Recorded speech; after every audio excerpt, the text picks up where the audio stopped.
Howdy everyone, Lordy here with your source of out of this world gaming interviews, and today I bring you yet another Marvel Legend review. Today we're going to be looking at the new Gamerverse wave, in particular the War Machine and the Omega Red. This came fresh out of the mail just a few minutes ago. So let's take a look at the box art and how they look in package. As you can see, that's a brand new blue look for the War Machine, just how it looked in the Marvel vs. Capcom games. Then Omega Red, I actually will pull him off the shelf, each of the old iterations, just so you can see how they look like compared to these. On the side you got some box art, and then on the back looks just like the game. That's pretty cool. And a barcode on this figure is 5010996320513.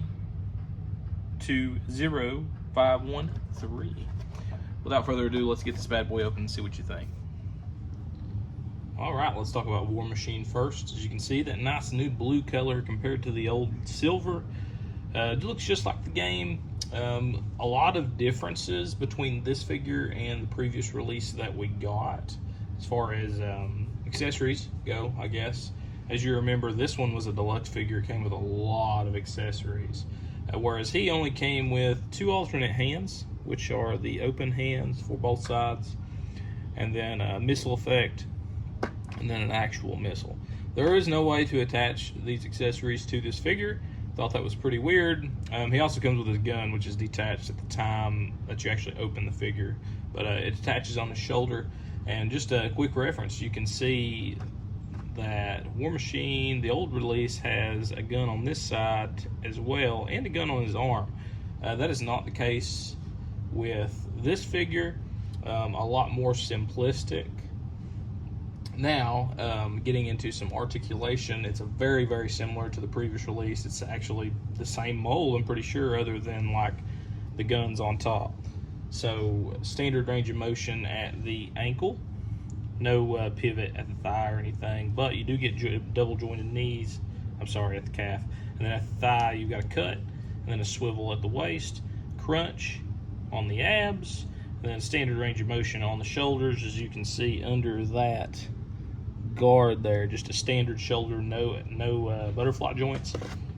Double jointed elbows, and then all the way up on the head, and all the way down on the head. Can't look down very much, you know, that big bulky armor kind of makes sense. Just to give you a size comparison on this figure before we move on to Omega Red, I'll give you the old War Machine, of course, and then we'll get another figure.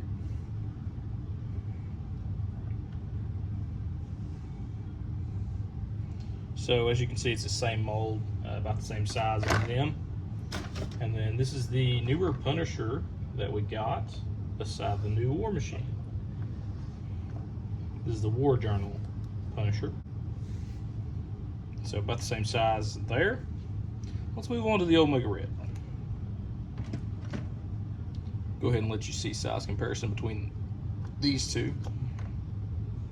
Omega Red is a little bit taller than him for sure. And then a size comparison between a more normal figure that isn't in armor. Then we'll go ahead and show you the one of the old Omega Reds that we got compared to him. As you can see, they're about the same size. This one's crouched just a little bit. I really like the face mold, the head mold on this one better than the old one.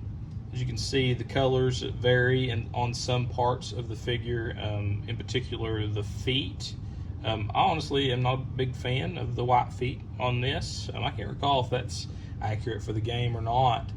The shoulder pieces are new, or different rather. As you can see, it's more of a just rectangle all the way over, whereas this one was more of like a octagon.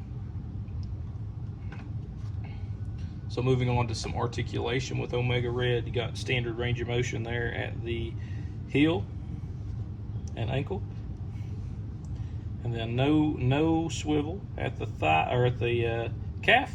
Double jointed knees with that piece on it, so that does not restrict mobility at all. You do have a cut at the thigh and then at the waist for a swivel, and then you have a rocker, or I'm sorry, a crunch, not a rocker, at the abs. Standard range of motion. Oh no, I'm sorry, this one actually does have butterfly joints.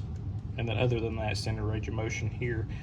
Double jointed elbows, all the way down on the head, all the way up on the head. Definitely a better range of motion on the head for this one than War Machine.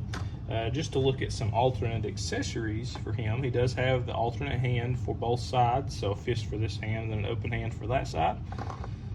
And then several different tentacles. You get the long ones, and you get 2 short ones. Pretty much has it for the review, guys. Hope you liked the review. If you did like the review, please leave me a like on my video. A sub on the page would be great. I'm all the time reviewing Marvel Legends as I can get them. Once again, this is Lordy from your source of out of this world gaming and reviews, and I'll see you next time.